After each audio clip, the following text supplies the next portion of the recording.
오늘은 창세기 15장 말씀으로 하나님이 우리를 향한 뜻이 무엇인지, 또 우리가 어떻게 하루를 살기를 원하시는지 살펴보기로 하겠습니다. 오늘 우리 봉독할 하나님의 말씀은 창세기 15장 1절부터 4절입니다. 우리 함께 봉독하시겠습니다. 이후에 여호와의 말씀이 환상 중에 아브라함에게 임하여 이르시되, 아브라함아, 두려워하지 말라. 나는 내 방패요 너의 지극히 큰 상급이니라. 아브라함이 이르되, 주 여호와여, 무엇을 내게 주시려 하나이까? 나는 자식이 없사오니 나의 상속자는 이 다메섹 사람 엘리에셀이니이다. 아브라함이 또 이르되, 주께서 내게 씨를 주지 아니하셨으니 내 집에서 길린 자가 내 상속자가 될 것이니이다. 여호와의 말씀이 그에게 임하여 이르시되, 그 사람이 내 상속자가 아니라 내 몸에서 날 자가 내 상속자가 되리라 하시고. 아멘. 오늘 말씀은 상속자에 관해서 아브라함과 하나님의 생각이 다른 갈등 상황이 조성되어 있습니다. 하나님이 아브라함에게 찾아오셔서 나는 너의 방패고 너의 큰 상급이다, 이렇게 이야기를 하니, 이런 하나님의 말씀에 대해서 아브라함이 문제 제기를 합니다. 하나님, 나는 아직 후손이 없습니다. 나는 아직 아이를 낳지 못했습니다. 하나님이 약속해 주신 그 아들 하나도 없는데 내가 무슨 큰 상급을 받겠습니까? 내 상속자는 다메섹 사람 엘리에셀을 내 상속자가 될 것 같습니다. 이렇게 이야기를 합니다. 그랬더니 하나님께서, 아니야, 내 상속자는 내 몸에서 태어날 것이다. 이렇게 이 아브라함과 하나님이 이 상속자를 두고 서로 다른 이야기를 주고받고 그렇게 하는 것을 보게 됩니다. 여러분, 우리도 신앙생활을 하다가 현실 삶 가운데서 이런 문제에 부딪힐 때가 있지 않습니까? 우리의 이 생각은 이렇게 가고 싶은데 가만히 하나님의 말씀이 내 가운데 들어와서 이쪽으로 가라고 말씀할 때가 있죠. 예수님도 그런 경험이 있지 않습니까? 이 십자가라는 이 잔을 참 받기가 싫었습니다. 그런데 하나님의 말씀은 계속해서 그 십자가를 네가 받아야 된다, 이렇게 말씀을 하시는 거죠. 여러분, 오늘 이 본문에서도 아브라함은 사실은 자기가 아이를 낳는다는 것은 불가능하고 생각을 한 거예요. 현실적으로 있을 수 없는 일이다. 그러니 하나님, 이 엘리에셀은 내가 입양하면 이가 내 상속자가 되지 않겠습니까? 그러니까 하나님의 말씀도 이루어지고 또 현실적으로 내 상속자도 생기는 것입니다. 이런 아브라함의 현실적인 생각에 하나님은 너, 그게 아니야. 내 후손은, 내 상속자는 내 몸에서 날 것이다.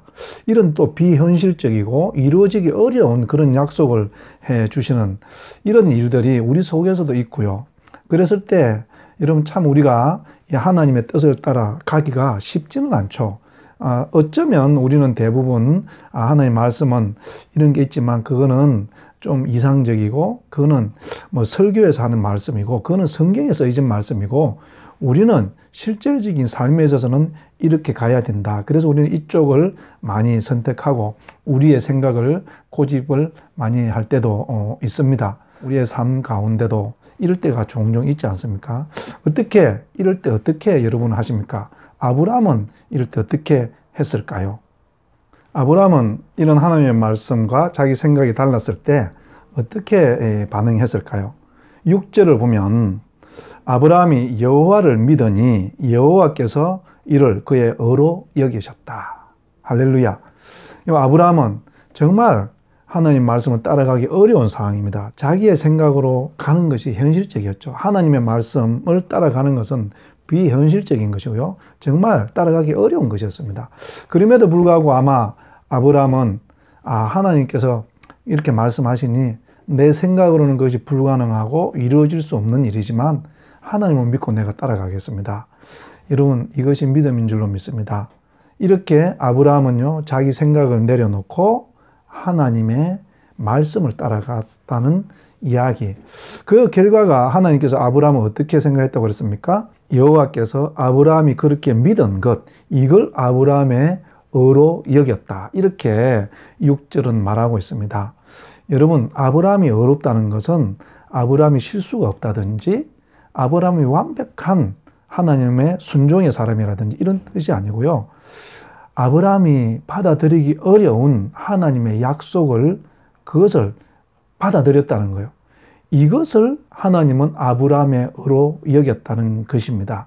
그러니 여러분, 우리가 어렵게 된다는 것, 하나님 앞에 어렵게 된다는 것은요, 도덕적으로 깨끗하고 순결하게 살아야 된다는 그런 의미도 있겠지만요, 좀 더 성경적으로는 하나님께서 우리에게 주신 약속의 말씀을 꼭 붙들고, 현실적으로는 그 말씀이 이루어질 것 같지 않지만 그 말씀을 순종함으로 따라가는 것, 이것을 보고 하나님은 우리를 어렵다 이렇게 말씀하신다는 것입니다.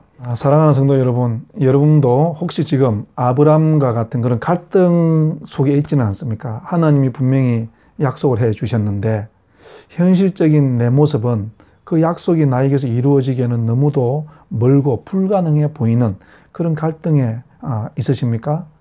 여러분, 오늘 아브라함은 그런 갈등 속에서 자기의 생각을 딱 내려놓고 하나님을 믿고 신뢰하기로 했습니다. 여러분, 그랬을 때 하나님께서 아브라함을 의로 여겼던 것처럼 여러분 지금 하나님께서 약속한 것이 여러분을 통해서 이루어지기가 어려울 것 같고 불가능해 보일지라도 하나님의 그 약속을 꼭 믿으시기를 우리 주님의 이름으로 축복합니다. 그럴 때 하나님은 우리를 어렵게 여기시고 우리를 통해서 하나님의 나라를 만들어 가실 줄로 믿습니다. 기도하시겠습니다. 하나님 아버지, 아브라함이 이 갈등 속에서 말씀을 믿음으로 하나님께 어렵다라는 평가를 받았던 것처럼 주님, 우리도 하나님의 말씀을 따라가게 하여 주시옵소서. 예수님 이름으로 기도드렸습니다. 아멘.